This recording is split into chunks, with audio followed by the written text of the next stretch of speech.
You're working in Ontario and you're thinking, how do I make this my permanent home? Well, there's a very specific immigration path you absolutely need to know about.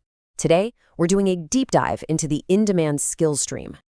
Look, getting a job offer in Ontario is a huge first step, right? But the real goal, the bigger question is always, how do you actually turn that job into a permanent future here?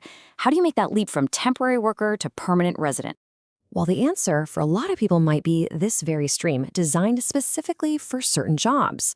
So we are going to unlock exactly how it works piece by piece, covering what you need to do and, just as importantly, what your employer has to do. Let's get right into it. All right, so what is this thing, really? It's called the In-Demand Skills Stream, and it's a part of the bigger Ontario Immigrant Nominee Program, or OINP, as you probably know it. The whole idea is pretty straightforward. It targets foreign workers who have a job offer in a field that the province really needs people in.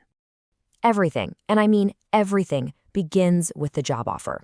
But this can't just be any old job offer. It has to meet a super strict set of criteria before you can even think about applying. Think of it as the first big gate you have to get through. So, what does this perfect job offer actually look like? Well, first off, it has to be full-time and permanent. That means no temporary contracts. The job itself has to be on a very specific government list of in-demand jobs. Your employer also needs to prove that the position is truly necessary for their business. And of course, the work has to be based right here in Ontario. But it's not just about the hours or the type of job, is it? The wage you're being offered is a huge piece of this puzzle, and it's a major factor in whether you're eligible or not. And the rule here is super specific. Your pay has to either meet or be higher than the median wage for that exact job in the specific region of Ontario where you'll be working. To figure that number out, you just head over to the government's job bank website.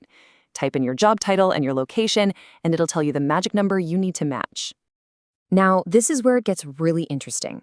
Look at how the eligible jobs are split up. Some jobs, like home support workers or construction helpers, are needed everywhere in the province. But then there's this much longer list of jobs, a lot of them in manufacturing and logistics, that are only eligible if the job is outside the Greater Toronto Area. That's a huge signal about where Ontario is trying to steer its workforce.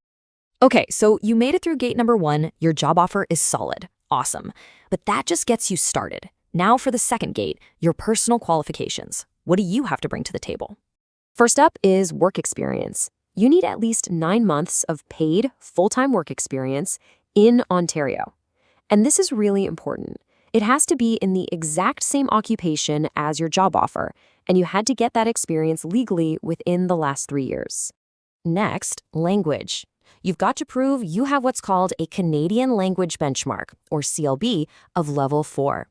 That's for all 4 skills: reading, writing, listening, and speaking in either English or French.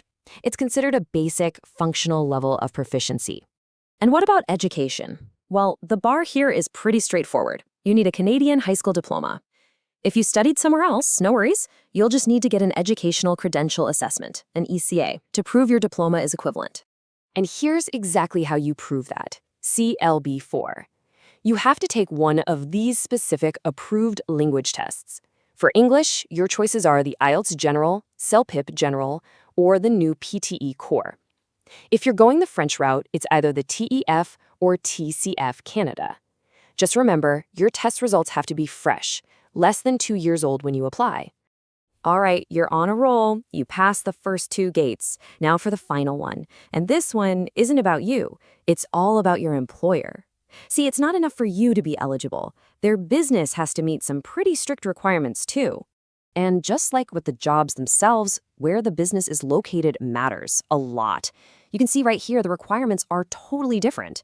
If the business is inside the GTA, they need $1 million in annual revenue and at least 5 full-time Canadian or PR employees. But move outside the GTA and those numbers get cut way down to $500,000 in revenue and only 3 employees. But it's not just about the money and staff. The business also has to be well established. We're talking active for at least 3 years with a real physical location in Ontario. They also have a super important role to play in kicking this whole thing off by creating your job offer in the official OINP portal. And one last thing, if you're not in Ontario yet, they have to prove they tried to hire a Canadian first. Okay, deep breath. You're eligible, your job's eligible, your employer's eligible. It's the trifecta. So what happens now? Let's walk through what I like to call the application sprint. The process goes in this exact order. First, your employer logs into the portal and officially creates the job offer. That generates a special number. Second, you take that number and use it to register your own expression of interest, or EOI. Third, if Ontario likes your score and invites you to apply, then you both have to scramble to submit your full, detailed applications. And when I call it a sprint, I am not kidding. These deadlines are no joke. You have just 30 days to get your EOI in after your employer does their part. If you get that invitation, your employer has only 14 days to submit their application, and you have only 17 days to submit yours. You absolutely cannot miss these dates. You've got to be ready to go. So, with so many people interested, how does Ontario decide who gets invited? Well, it all comes down to a point system. Let's take a look at how you can get the most points and what happens once you actually succeed. If you're looking to maximize your score, check this out. These are some of the biggest point getters. A job way up in Northern Ontario? Boom, 10 points. A wage over $40 an hour? That's another 10 points. Just having a valid work permit while you apply gets you 10 more. Stacking factors like these is what can really make your profile stand out from the crowd. Okay, let's say you do it. Your application is approved, you get a provincial nomination, it's amazing. But it comes with a really, really critical condition.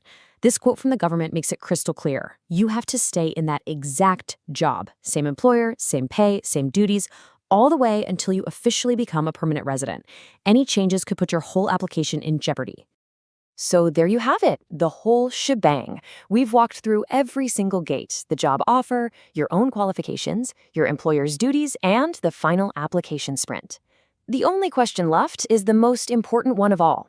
Is this your path to making Ontario home?